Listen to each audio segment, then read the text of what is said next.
নবীজি বলেন মান সাব্বাহাল্লাহ ফি দুবুরি কুল্লি সালাত সালাসা ওয়া সালাসিনা ওয়া হামিদাল্লাহ সালাসা ওয়া সালাসিনা ওয়া কাব্বারাল্লাহ সালাসা ওয়া সালাসিনা। আল্লাহ নবী বলেন প্রত্যেক ফরজ নামাজের পর যেই ব্যক্তি 33 বার বলবে সুবহানাল্লাহ, 33 বার আলহামদুলিল্লাহ, 33 বার আল্লাহু আকবার, 3 33 99 হলো, ঠিক না?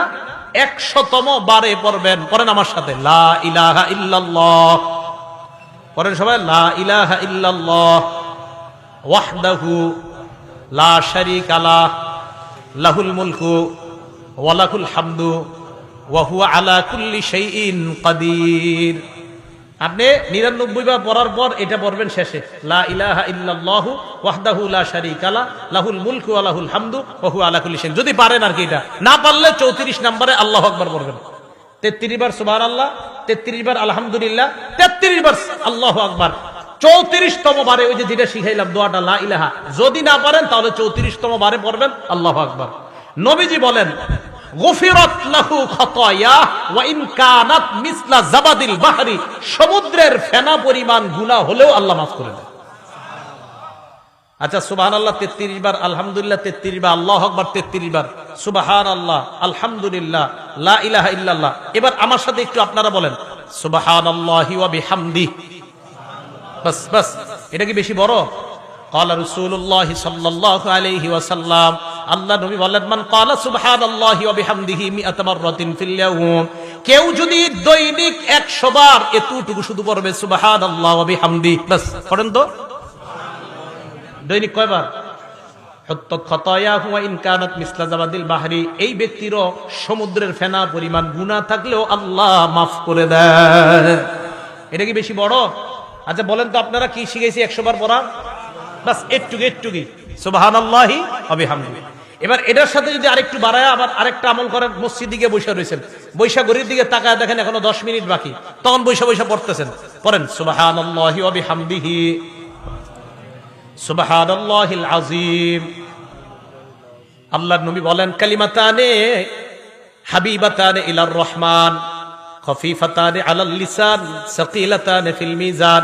বুখারী শরীফের একদম শেষ হাদিস, 7563 নাম্বার হাদিস, বুখারী শরীফের একদম শেষ হাদিস। আল্লাহর নবী কয় দুইটা কালিমা, এই দুইটা কালিমা মুখে বলতে একদম সহজ, আল্লাহর কাছে খুব প্রিয়। সাকিলাতানে ফিল মিজান, মিজানের পাল্লায় অনেক ভারী।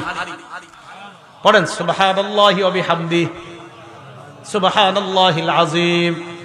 যোহরের আগে বসে রয়েছেন, এশার আগে বসে রয়েছেন, পড়বেন সুবহানাল্লাহি ওয়া বিহামদিহি সুবহানাল্লাহিল আযীম।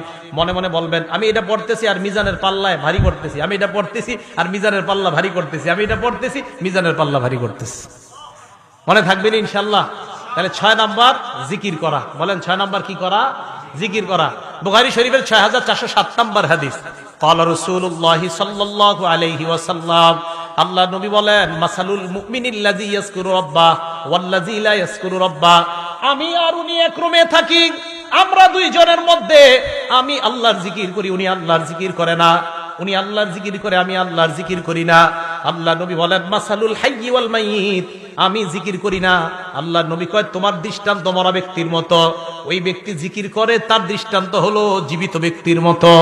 এক রুমে দুইজন, উনি আল্লাহর জিকির করে, আমি জিকির করি না, ওনারে নবী বলছে জীবিত ব্যক্তি, আমারে বলছে তুমি জিন্দা লাশ, তুমি জীবিত থেকেও তুমি লাশ, কারণ তুমি আল্লাহরে স্মরণ করার সুযোগ পাও না। বুখারী শরীফের 6407 নাম্বার হাদিস। যে জিকির করে সে জীবিত ব্যক্তির মতো, যে জিকির করে না সে মরা ব্যক্তির মতো। আল্লাহ আমাদেরকে হেফাজত করেন। তাহলে ভাই জিকির করবো তো ইনশাআল্লাহ। সূরা আহজাবের 41 নাম্বার আয়াত আল্লাহ বলেন ইয়া আইয়ুহাল্লাযীনা আমানুযকুরুল্লাহা যিকরান কাসীরা, হে ঈমানদারগণ তোমরা বেশি বেশি আল্লাহকে স্মরণ করো, ওয়াসাব্বিহুহু বুকরাতাও ওয়া আসীলা, সকাল সন্ধ্যায় বেশি বেশি আল্লাহর তাসবিহ পাঠ করো। তাহলে 6 নাম্বার আল্লাহর জিকির করা। 7 নাম্বার ভালো মানুষদের সাথে ওঠা বসা করা। বলেন 7 নাম্বার কাদের সাথে ওঠা বসা করা? বড়ুয়া মাদ্রাসা যাবেন, এই যে এই মাদ্রাসাটা যেখানে আসছি আমরা, হ্যাঁ এই মাদ্রাসার নাম কি হুজুর? জীবনপুর আশরাফুল উলুম মাদ্রাসা, এখানে যাবেন।